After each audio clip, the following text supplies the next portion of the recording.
Now to the investigation into the suspicious death of legendary actor Gene Hackman and his wife Betsy Arakawa. On February 26, 2025, the world was stunned by the news of the deaths of Gene Hackman, the esteemed 95-year-old actor, and his 65-year-old wife, Betsy Arakawa.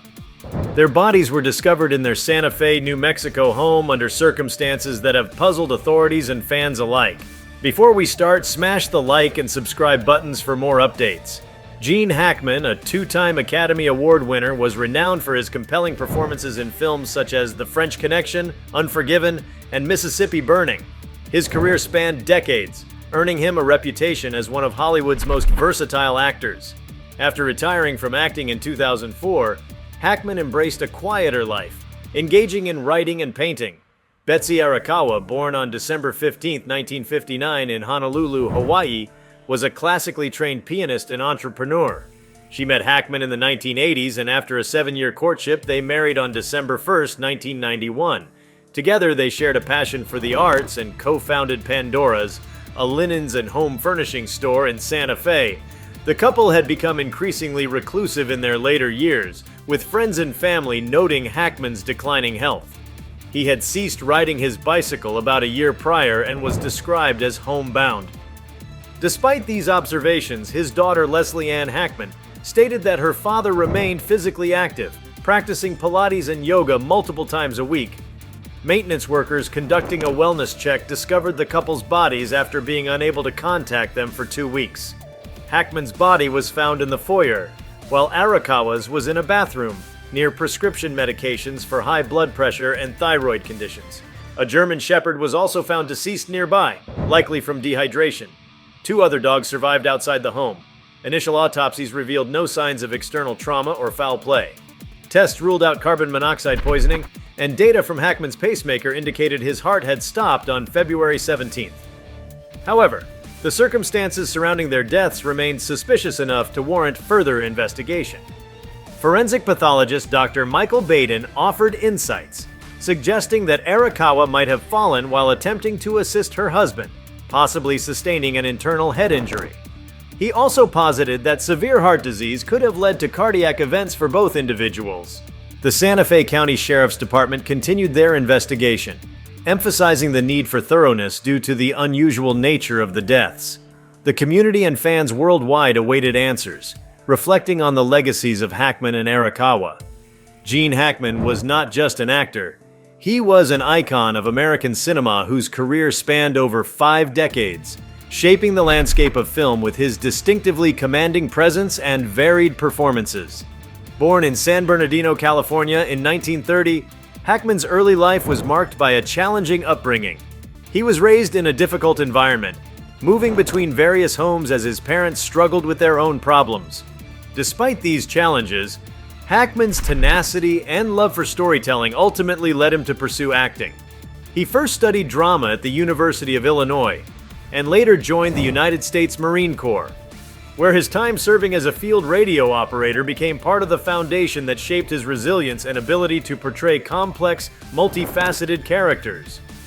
After his service, Hackman returned to acting, where he began his rise to prominence in the late 1950s and 1960s. Hackman's breakthrough came with his role in Bonnie and Clyde, 1967, which catapulted him into the spotlight. His portrayal of the cunning and morally ambiguous Buck Barrow earned him his first Academy Award nomination. What followed was a series of unforgettable performances in films like The French Connection, 1971, where he portrayed the tough and relentless Detective Popeye Doyle. This role won him his first Oscar, and Hackman solidified his place as one of Hollywood's greatest talents. His diverse range of roles, from villains to anti-heroes to tragic figures, made him a beloved and respected actor known for his intensity, commitment to his craft, and his ability to portray characters that were both relatable and extraordinary. Hackman's career continued to flourish as he ventured into more projects that showcased his versatility, particularly in films such as The Conversation 1974, Unforgiven 1992, and Mississippi Burning 1988. These films further cemented his status as a leading man in the industry. In Unforgiven, for example, Hackman's portrayal of the cruel Sheriff Little Bill Daggett earned him another Academy Award nomination and another win for Best Supporting Actor, a testament to his enduring ability to evoke strong emotions from audiences. Yet, despite his success, Hackman made the surprising decision to retire from acting in 2004 after starring in films like Welcome to Mooseport 2004. This decision left many fans and industry professionals puzzled, as Hackman was still considered at the top of his game. After retiring, Gene Hackman chose a quieter, more private life with his wife, Betsy Arakawa. The two had met during the late 1980s, and their relationship blossomed over the years. Arakawa, a talented pianist from Hawaii, had her own independent career before meeting Hackman. Born in Honolulu in 1959, she was a classically trained pianist and an accomplished musician. Their connection was both personal and professional, as they shared a deep appreciation for the arts. Their marriage in 1991 was the beginning of a more peaceful chapter in Hackman's life, as the couple found solace in their shared passions. Together, they moved to Santa Fe, New Mexico, a location that offered them the serenity they desired, away from the hustle and bustle of Hollywood. In Santa Fe, Hackman and Arakawa focused on building a life centered around their personal interests. Hackman, who had long been interested in painting and writing, began to devote more time to these endeavors. He published several novels, including Payback at Morning Peak, which received a warm reception from readers. Arakawa, for her part, continued her work in music, occasionally performing at private events or local concerts. The couple also ran a home furnishings store called Pandora's, which reflected their love for design and craftsmanship. Despite their retreat from public life, the couple remained relatively well known in their community and among fans of Hackman's films. In the years leading up to their deaths, friends and acquaintances had noted that Hackman's health had begun to decline. It was reported that the actor, once known for his vitality and physicality, had become less active in recent times. He had stopped riding his bicycle, a pastime he had enjoyed for many years, and had become more withdrawn from public life. Despite this, those close to him stated that Hackman remained mentally sharp and engaged, spending much of his time reading, writing, and practicing yoga and Pilates to stay physically active as best as he could. His wife, Betsy, was said to have been a devoted caregiver, often accompanying him to doctor's appointments and helping him manage his health. Despite the visible signs of aging, Hackman remained a fixture in the community, admired for his legacy and the quiet dignity with which he had chosen to live his final years. Then came the tragic news. On February 26, 2025, Gene Hackman and his wife, Betsy Arakawa, were found dead in their Santa Fe home. Their deaths sent shockwaves through the entertainment world and beyond, as people struggled to process the loss of one of Hollywood's greatest actors and his devoted partner. The circumstances surrounding their deaths were initially puzzling. The couple had not been seen or heard from for over 2 weeks, prompting a wellness check from maintenance workers.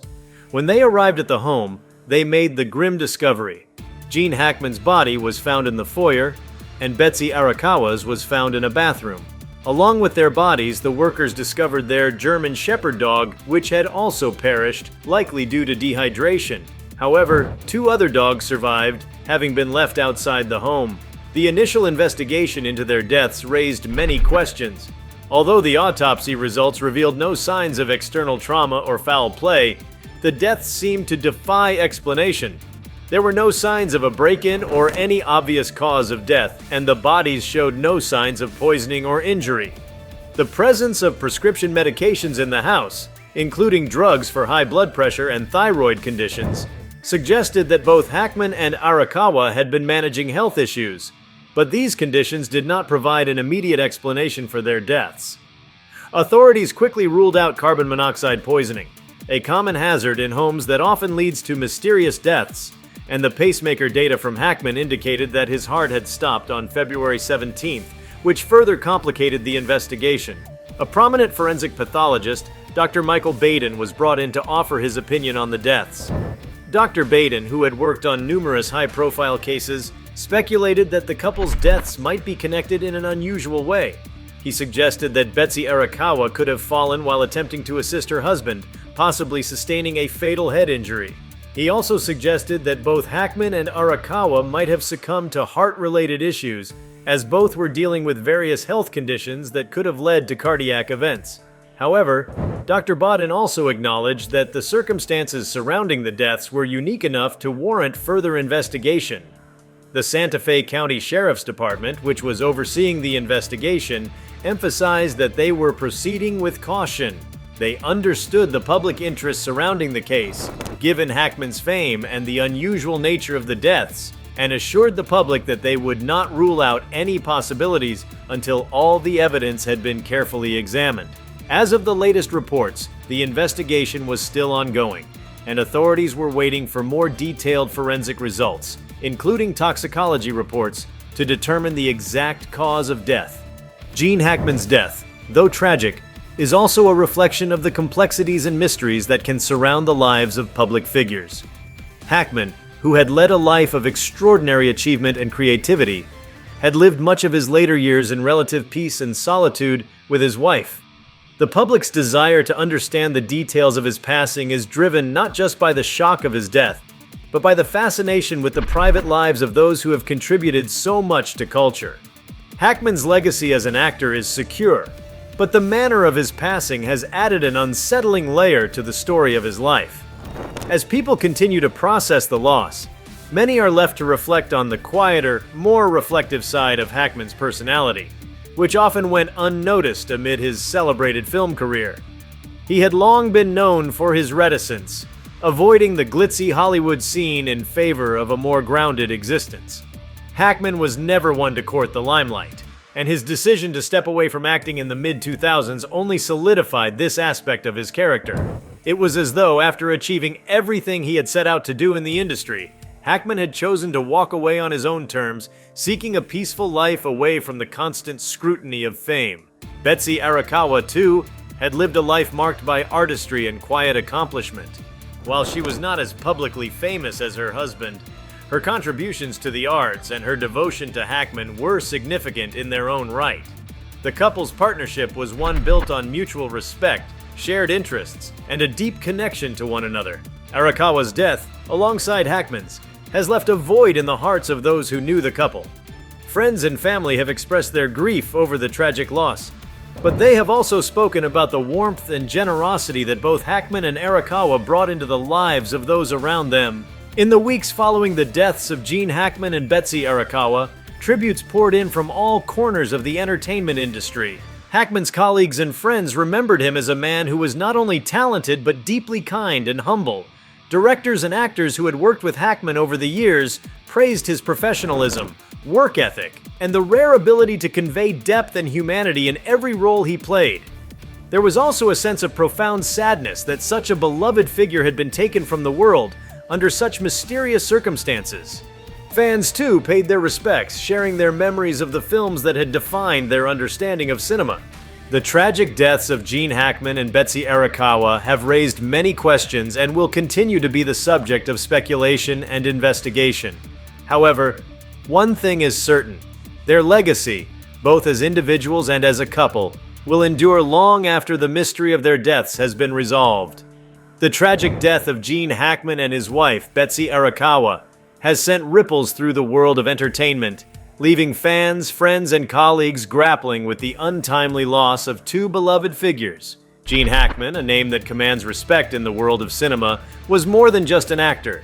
His extensive body of work, which spanned over 5 decades, defined an era in Hollywood.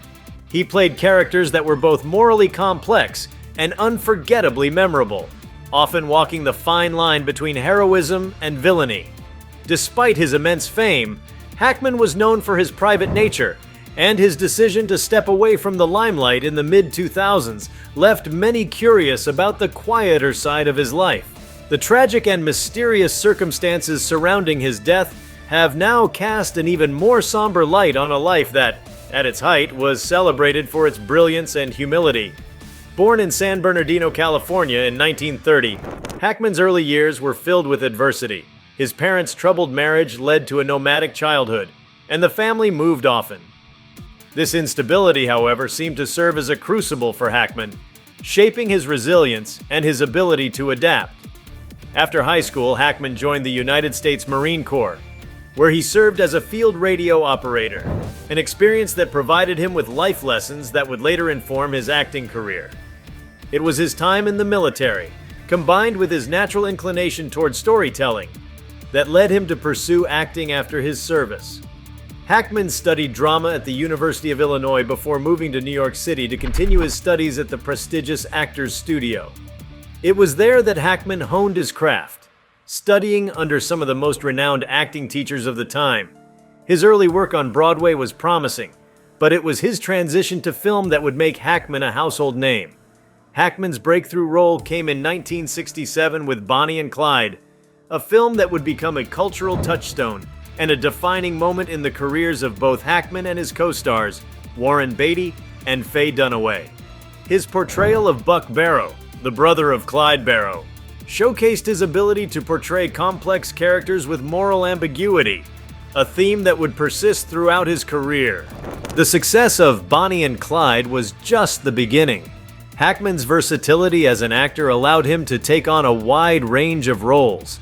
He was just as comfortable playing the gritty, no-nonsense detective Popeye Doyle in The French Connection 1971, a role that earned him an Academy Award for Best Actor, as he was portraying the manipulative and sinister sheriff in Unforgiven 1992, a performance that won him another Academy Award, this time for Best Supporting Actor. His roles in Mississippi Burning 1988, The Conversation 1974, and Hoosiers 1986 further cemented his reputation as one of Hollywood's most talented and diverse actors. Hackman's ability to bring authenticity to each character he portrayed made him a favorite of directors, particularly those who appreciated his no-nonsense approach to acting. Despite his success, Hackman's personal life remained relatively private. He married his first wife, Faye Maltese, in 1956, and the couple had 3 children before divorcing in 1986. Hackman's second marriage, to Betsy Arakawa in 1991, was a quieter affair, and the couple made their home in Santa Fe, New Mexico. While Hackman continued to act in films during the early years of their marriage, his focus began to shift toward more personal pursuits. In the years following his retirement from acting in 2004, Hackman focused on his writing and painting. He published several novels, including the critically acclaimed Payback at Morning Peak, a Western thriller. His passion for art, particularly painting, became a central part of his life, and he often spent time in his home studio creating works that reflected his personal vision. Betsy Arakawa, whom Hackman met in the late 1980s, played an integral role in his life after his retirement. Born in Honolulu, Hawaii in 1959, Arakawa was a classically trained pianist with an appreciation for fine arts. She was well versed in the world of music, having studied at the University of Hawaii and later at the prestigious Eastman School of Music. Though she had a successful career as a concert pianist, Arakawa opted to lead a more private life once she and Hackman married. Together, they moved to Santa Fe, where they created a life away from the public eye, running a home furnishing store called Pandora's. The store reflected their shared aesthetic sensibilities and became a cornerstone of their peaceful life together. Arakawa, a talented and accomplished woman in her own right, was devoted to Hackman, supporting him both emotionally and physically as his health began to decline in his later years. Hackman's health had become a growing concern in the months leading up to his death. According to close friends, Hackman had been suffering from various ailments, including a decline in his mobility. He had stopped riding his bicycle, a favorite pastime, and was spending more time at home. Despite these signs of aging, Hackman was known for his resilience. He continued to engage in activities that kept him active, such as Pilates and yoga, although his health was noticeably declining. Arakawa, always by his side, was described as a devoted caretaker, ensuring that her husband received the best possible care in the comfort of their home. By the time of their deaths, Hackman had been increasingly withdrawn, though his mind remained sharp. Those who knew him well spoke of his intellect, his wit, and his passion for art and literature. Hackman's transition from actor to writer and painter had allowed him to explore new avenues of expression, and in many ways, he seemed content with his life away from the pressures of Hollywood. The couple's decision to live in Santa Fe, a city known for its artistic community, seemed like a perfect fit for Hackman, whose love for the arts had always been a central part of his identity. In February 2025, after not hearing from the couple for 2 weeks, maintenance workers were sent to their home for a wellness check. The workers were the first to discover the bodies of Gene Hackman and Betsy Arakawa, sending shockwaves through the community. Gene Hackman was found in the foyer of their home, and Betsy Arakawa was discovered in the bathroom. Along with their bodies, the workers found their German Shepherd dog, which had also passed away, likely due to dehydration. However, 2 other dogs were found alive outside the home, leading authorities to speculate that the couple had passed away some time ago, possibly due to health-related issues. If you liked this video, please give it a like and subscribe to our channel. Also, leave your comments below and tell us, what are your thoughts on Gene Hackman and his wife mysteriously dying? We want to hear from you. Thank you for watching and see you next time.